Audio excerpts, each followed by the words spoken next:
Igbo mma mmanụ nke onye chiri ya zere. Aka m bụkwa Nwaada Gịnịka Chukwu. Ihe nkụzi m bụ bịa n'ụbọchị taa bụ maka ilu Igbo. Ilu bụ mmanụ ndị Igbo ji eri okwu. Ya mere gị na onye maara ka esi atụ Igbo ọfụma kpaa nkata nkeji 10, ị ga-achọpụta na ọ ga-etinyeri ya ilu Igbo, o tinyeri otu, tinye abụọ ma ọ bụ atọ. Mana ilu a na-atụ atụ nwere usoro dị na ya. Ya mere tupu ị tụọ ilu ọbụla, ị ga-ebu ụzọ nyochaa mara ma ilu ahụ ị chọrọ ịtụ ọ dabaghịkwara na nkata ọnụ na-akpa ka ọ dapụrụ adapụ. Ka nye ọmụmaatụ ilu. Enwere onye ị na-enye ndụmọdụ mana ọ chọghị ịnụ. Ị chọọ ka ị tụọrịa ilu.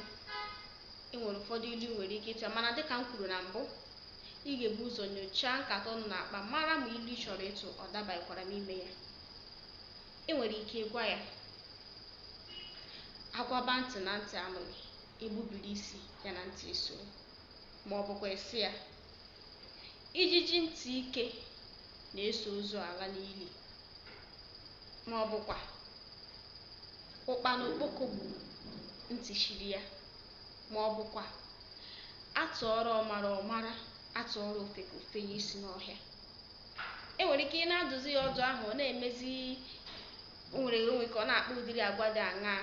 Enwere ike isi ya, onye a na-agwa ibi ọ na-eto afọ, ya na ajọ ọhịa ji okwu. Na nchịkọta, enwere onye chọrọ ịtụrụ ilu, onye na-adụ ọdụ na-abụ ebe ọbụla a kọrọ kpom, ọ malie ka ọ gafee ihe a na-eme ebe ahụ. Ị chọọ iji ilu wee gwa ya okwu, ị ga-asị ya, ka afụchata ka mgbọ ji atụ nwa enwe n'isi. Ya enwere ike ma gị agwala ya okwu ọzọ, ikwu ha na nke a, ya bụ na ịtago ya bụ nkwa mee gịnị, jee eze. Ka ọ dịkwanụ ndị Igbo ibe m, anyị ka ga-afụkwa n'ụbọchị ọzọ.